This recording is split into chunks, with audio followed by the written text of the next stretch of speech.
Good morning మిత్రమా. So చూసా మనకు నోబెల్ బహుమతులు 2025కి ఈ ఇయర్ కంప్లీట్ అయ్యేంత వరకు మనకు ఇవి గుర్తుపెట్టుకోవాల్సిందే మిత్రమా. సో ఇది మనం రేపు ఏ కాంపిటేటివ్ ఎగ్జామ్ రాయబోయినా అందులో కనిపించేటటువంటి పేర్లు ఇవి ఖచ్చితంగా ఉంటాయి. కాబట్టి ఇవి గుర్తుపెట్టుకోవడానికి ప్రయత్నం చేయండి.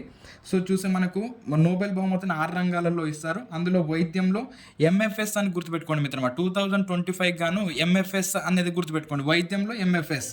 సో ఎం అంటే మేరీ బ్రంకో, అంటే ఎఫ్ వచ్చేసి ఫ్రెడ్ రామ్స్డెల్, అదేవిధంగా ఎస్ ఫర్ సిమోన్ సక్కగుచి అనేటటువంటి ముగ్గురు వ్యక్తులకు కలిపి వైద్య శాస్త్రంలో ఈ నోబెల్ బహుమతి రావడం జరిగింది. వైద్యానికి మనం ఎంఎఫ్ఎస్ అని గుర్తుపెట్టుకోవాలి. Mary Brunkow, Fred Ramsdell, Simon సక్కగుచి.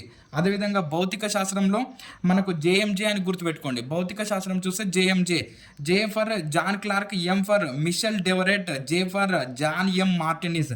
ఇలా గుర్తుపెట్టుకుంటే మనకి ఈజీ ఉంటుంది మిత్రమా. భౌతిక శాస్త్రంలో JMJ, John Clarke, Michel Devoret, John M Martinis అనేటటువంటి ముగ్గురు శాస్త్రవేత్తలకు రావడం జరిగింది. రసాయన శాస్త్రంలో SRO, S for Susumu Kitagawa and R for Richard Robson, O for Omar M Yaghi.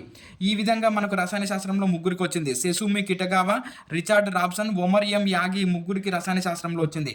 అర్థశాస్త్రంలో చూస్తే జేడబల్పి అని గుర్తుపెట్టుకోండి.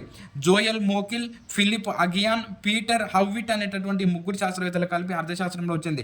శాంతి బహుమతి శాంతి రంగంలో అయితే కొరినా మచాడో గారికి వచ్చింది. ఈమె వెనజువేలా దేశానికి చెందినటువంటి మహిళ.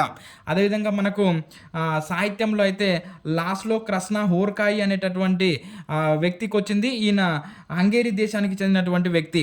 ఈ విధంగా మనకు నోబెల్ బహుమతులు ఇవి రేపు ఏ ఎగ్జామ్ రాయబోయినా మనకు అందులో కనిపిస్తాయి మిత్రమా. కాబట్టి ఇవి ఖచ్చితంగా గుర్తుపెట్టుకోండి. వైద్యంలో ఎంఎఫ్ఎస్, భౌతికలో జేఎంజే, రసాయన శాస్త్రంలో ఎస్ఆర్ఓ, అర్థశాస్త్రంలో జేడబల్పి, శాంతిలో కొరినా మచాడో, సాహిత్యంలో లాస్లో క్రస్నా హోర్కాయ్.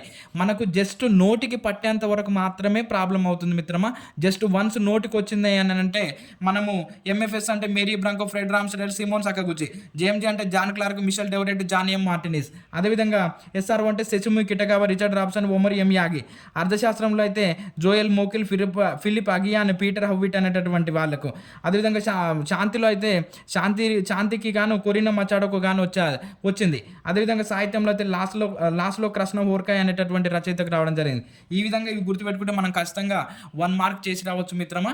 సో మీరు ఖచ్చితంగా మన వీడియోను లైక్ చేయండి, సబ్స్క్రైబ్ చేయండి, షేర్ చేయండి మిత్రమా. మనం పెడుతున్నటువంటి ప్రతి షాట్ 1 మార్క్ చూడండి మిత్రమా. వీడియో కానీ షాట్ కానీ ఎక్కడి నుండి ఎగ్జామినర్ అడుగుతున్నాడు అనేటటువంటి కోణంలో ఇస్తున్నాం మిత్రమా. సో ఖచ్చితంగా లైక్ చేయండి మిత్రమా.